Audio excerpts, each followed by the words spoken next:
হয়েছে বলবেন হুজুর গো আমাদের এলাকার মধ্যে কিছু ভাইরা বলে আল্লাহ তো কোরআনে আরেক জায়গার মধ্যে বলেছে কুল ইন্নামা আনা বাশারুম মিথলুকুম ইউহা ইলাইয়া। প্রত্যেকে জবানটা খুলে কোন আল্লাহু আকবার।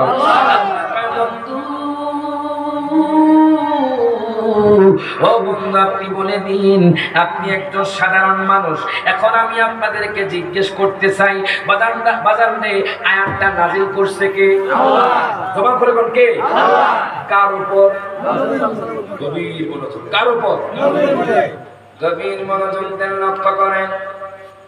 আল্লাহ কয় বন্ধু আপনি বলে দিন আপনি একজন সাধারণ মানুষ, পার্থক্য আপনার কাছে ওহী আসে। মারহাবা। পার্থক্য আপনার কাছে ওহী আসে, এই আয়াতেরা প্রমাণ হয়ে যায়। তারা বলতেছে আয়াতে তো বলা হয়েছে নবী সাধারণ মানুষ। বাজারে সাধারণ মানুষ বললেও পার্থক্য হয়ে গেছে, নবীর কাছে ওহী আসে। এখন দেখেন তাদের কথা, এখন আমরা কি বলি দেখেন। আল্লাহ কোরআনের আয়াত নাজিল করেছে, তাহলে আল্লাহ তার হাবিবকে বাজান সাধারণ মানুষ বলার ইখতিয়ার রাখে। আপনি কি আল্লাহ হতে পারবেন? আল্লাহ হতে পারবেন না?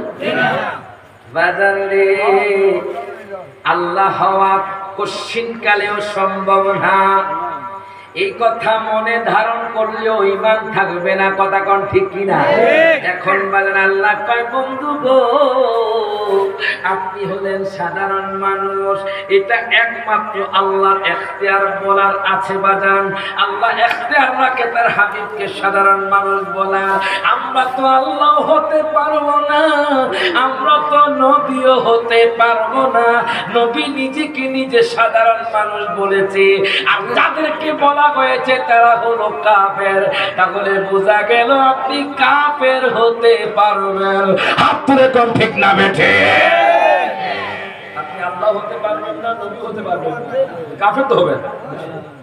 তাহলে কাফের যদি হতে চান নবীকে মাটি বলবেন, আর যদি কাফের না হতে চান বাজার ইমানদার হতে চান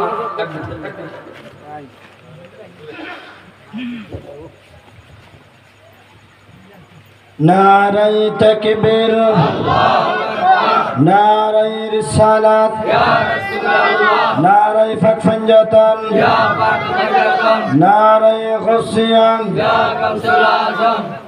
নারাই তাকবীর, নারাই রিসালাত, নারাই ফাকফানজাতান, নারাই গসিয়ান।